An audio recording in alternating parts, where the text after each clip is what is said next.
Right, hey guys. Today we're going for value for money in games, starting off with the depth and quality of single-player campaigns. Yeah, we just thought we'd have this has been a discussion that we've been meaning to have for a long time. Me and Freya have had this conversation quite a few times, but we've never really spoke to anybody else about it. I mean, I don't know many people who game apart from yourself, and well, any people who I talk to about gaming apart from yourself. So the argument we've really got is every time a game comes out, it comes out at $34.99, with the odd exception of some games which come out at $44.99. Games normally come out at the $34.99 bracket if they have different versions of them. So my example being Human Revolution. You have the bog standard one, you have limited, and you have augmented. Now, normal version, $34.99. Right. Can't argue with that. That's a good price for a game that's going to take you about 15 hours. Limited edition, $39.99.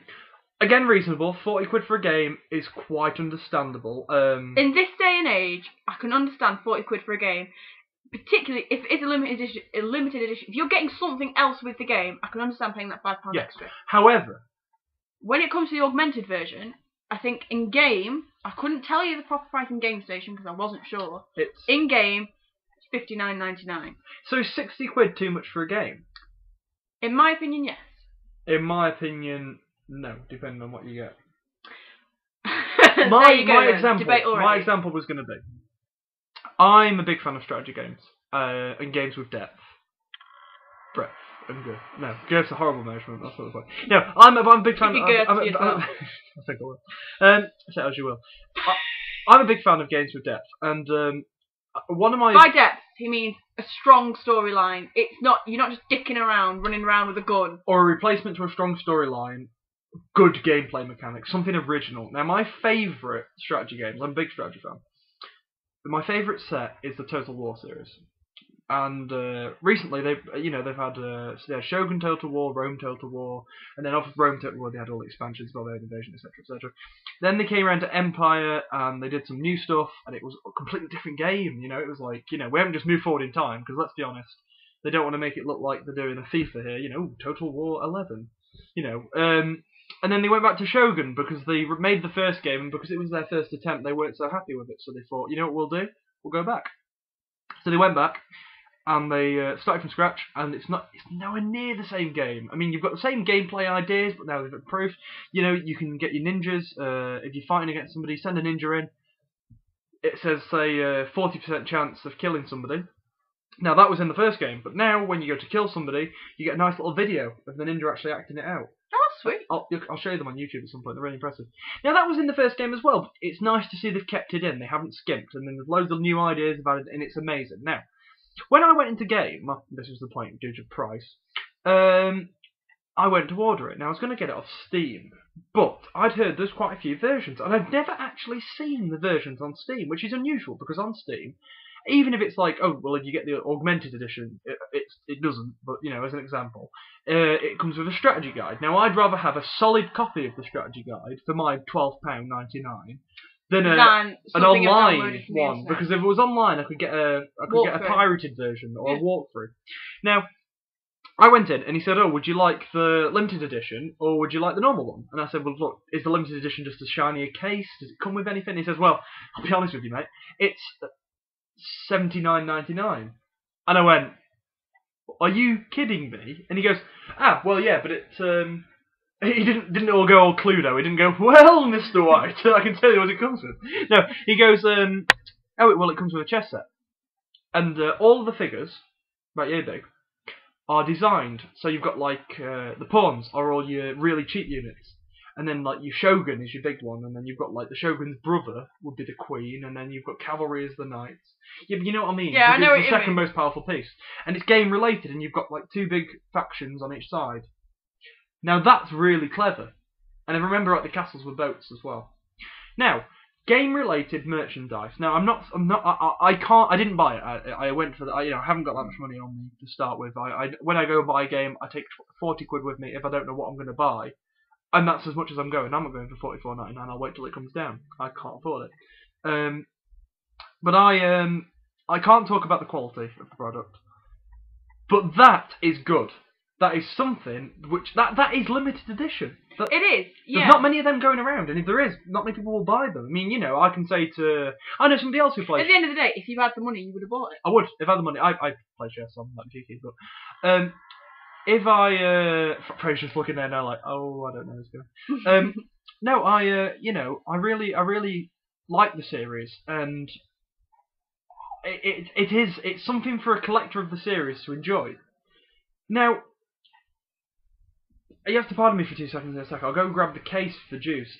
The limited edition is £5 extra. You just want to grab it, dude? I was going to say, where the fuck is it? It's £5 extra. But I'll be honest, for your £5, you don't get much. You get, guys, this is the limited edition I bought for the £5 extra, bear in mind. This is £39.99, and the normal was $34, like we said. You get Tong's Rescue Mission, which is an additional mission that isn't in the normal normal version. missions we've found so far are about 20 minutes long. So you're talking 20 minutes extra gameplay. An automatic unlocking device, which is an extra item that you don't get in the normal version. We don't know what that unlocks. I don't know what that is. You get a grenade launcher, which isn't in the normal game, and a URDED, or You're Dead, a remote detonated explosive, which you have from the very beginning of the game because I've seen him launch them across the room. Yeah. Now, apart from that, you get that's 4 things that you've paid for a £5. It's different for Freya. Because she got it's in the vlog. In the vlog. But she got the limited edition for the normal $34 price. Now, £5 extra, you have 4 items. Now Shogun, if I remember right, being a PC game, it was when it first came out, it might have been £35. So £35 extra for a chess set. Now, whether you like chess or not, £35 extra for a collector's item. Got a wasp in there. Yeah, got a wasp. We didn't just like, oh my god, Sky. I'll leave it, dude. No. 2 seconds, guys. And we're back. Really sorry about that, guys. Wasp was disturbing us, and we don't want to have... Right. So my point was going to be, was that £35 for a chess set. Now, I'm not arguing that you might want to pay that in real life, but that's not worth £5. That's not £5 worth of quality. And the problem is, did they make the game, and then go, oh, well, maybe we should... that mission there, that takes 20 minutes. Oh, and these weapons, oh, we'll take them out and charge extra. Because up until recently, that sort of thing would have been free, in my opinion. I'm not sure I agree with you. For an extra mission, I don't know, because I've not completed the game. I don't know when Tong's mission comes up. I would imagine it's in China. It's where I am at the moment. It's about an hour in. So about an hour in, we'll probably look at another extra 20 minutes of gameplay. For a £5, plus 3 extra items, which I've already found the remote detonated explosive really, really good. They're really useful. You can throw them forward, let them lie there, and when guards and people are wandering around, you can literally lie in cover and just wait. The guard comes forward, trigger, they're dead immediately. My problem is that I do a lot of multiplayer, massive multiplayer online games. A lot of, like, your World of Warcraft I have played. I used to be a member of that. EVE Online I am a member of. And, I mean, EVE Online's in a lot of controversy at the moment because what they've done is they've given people the option... They've done it in a weird way. They've given people the option of paying for editions. Now, the problem is... with Juice it's different because it's a single-player game. It's a single-player game. But with online games, you might get into the stage where people can pay to get an advantage over everybody else. And my example of this is Team Fortress 2. In Team Fortress 2, you can pay to unlock a weapon straight away, rather than randomly acquired. I think it's randomly acquired. I play the game a lot and I haven't quite worked it out yet. You do seem to get weapons for no reason. I mean, you might die and get a weapon.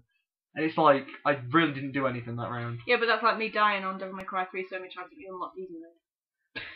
True, but I mean, it'll be random. It's not when you killed somebody. You can spawn into a game and it'll say you've unlocked a weapon, or a game can end and you can unlock a weapon. And you seem to get random ones. There's no reason for getting them.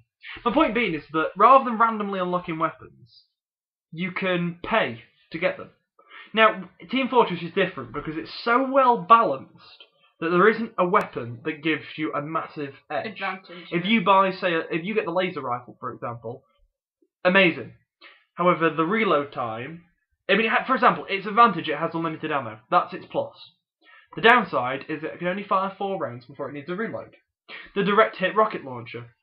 25% faster movement speed. but a very small area of splash damage. So they suit to what the player wants. Yeah. But the problem is if you can buy them. If you can buy them, does that take away the competitive edge? I mean, like, if that's like saying, rich kids, here you are. Yeah. Here's my credit card.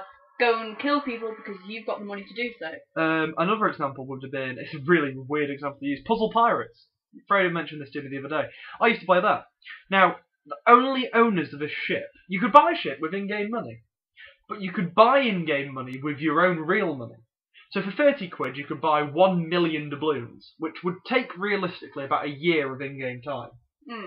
So the only people who owned a ship in the game were the people who bought them. Because realistically, a year of in-game time, I mean, that's just a speculation, I don't know how long it would be. It would be a lot longer than a month don't quote him. Of grinding.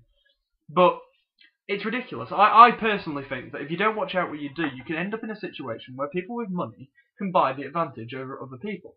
Now, which is unfair because it then no longer boils down to your skill and how good you are as a gamer, because someone who has never picked up a game before in their life could come along. Well, I've got 50 quid on a scratch card. I think I'll put that into money, and all of a sudden he's the best player going. Exactly, because he can buy everything he needs, and you can get all this. So you can say, well, I've done this and I've done this. I will. Yeah, but you bought that. You haven't done anything. You haven't worked your ass off to unlock that. You bought it. It's like, for example, I think it's Burnout Paradise. It's a card game, obviously. I'm gonna say your my stepbrother, my little brother, pretty much. He was driving around, and he's unlocking all the cars, and it occurred to his dad that he can buy them, and he bought all of them. The game is now rendered useless. There's nothing to do. You can buy them with in-game money. No, you can buy them with your own money. Well, real money. Yeah, you go online, and you just buy the card, download it into the game. I'm sure it's Burnout Paradise. Yeah, I imagine it is. I think it is. There's 2 versions that we've got. It's one or the other.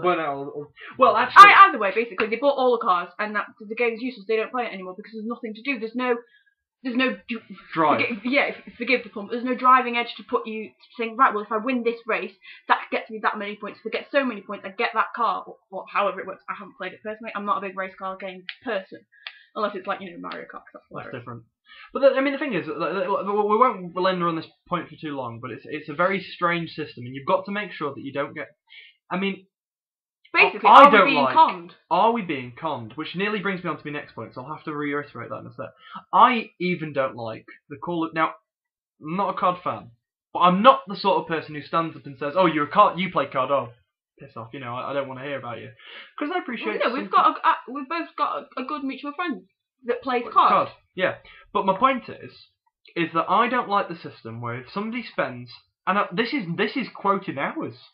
60 hours on a game, right? Say he spends 60 hours in game, and I spend 2 hours in game. Now, I'm not trying to blow my own trumpet, but I'm quite good at first-person shooters, right? To be perfectly honest, I'm good at He's better than me.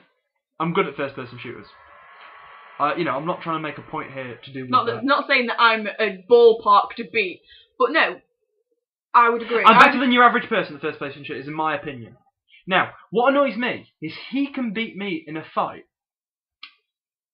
because he spent more hours in game, because he has the tools to outclass me. And it's not a matter of skill, because if we get... I've played split-screen games with him when we've both got the same weapons, and I thrash him. But because he spent a little bit more time in game, my pleasure in game goes down a lot, because he thrashes me, and I'm talking fucking rapes me. If I see him, I can take a few shots and wound him. If he sees me, then kill me in one shot. That sort of thing's unfair. And you've got... But not as unfair as if he hasn't bought the advantage. Well, he's earned the advantage. This is what I'm saying. Now, it does annoy me, but I appreciate that he spent the time in game. So, if you are going to have advantages, you certainly shouldn't have to pay for them, and Call of Duty is a good precedent to prove that you can earn advantages over other players. I totally agree. Personally, I'd rather it not be in time, I'd rather it be in skill. But there needs to be a drive, as Fraser just said, now you mentioned the point. There needs to be a drive to carry on. A levelling up system is good. Anyway, that's not my point. My next point was are we being duped? Advertising in a game that I've paid for. I don't mind when the game comes up you know, if it comes up, Assassin's Creed, Ubisoft, don't mind that when the game runs up. It's actually saving on the loading times because it's telling you who it is because they've spent the hours doing it. At the end of the day, Ubisoft they're a brilliant game creator. I've got a fair few of their games. You know, they've developed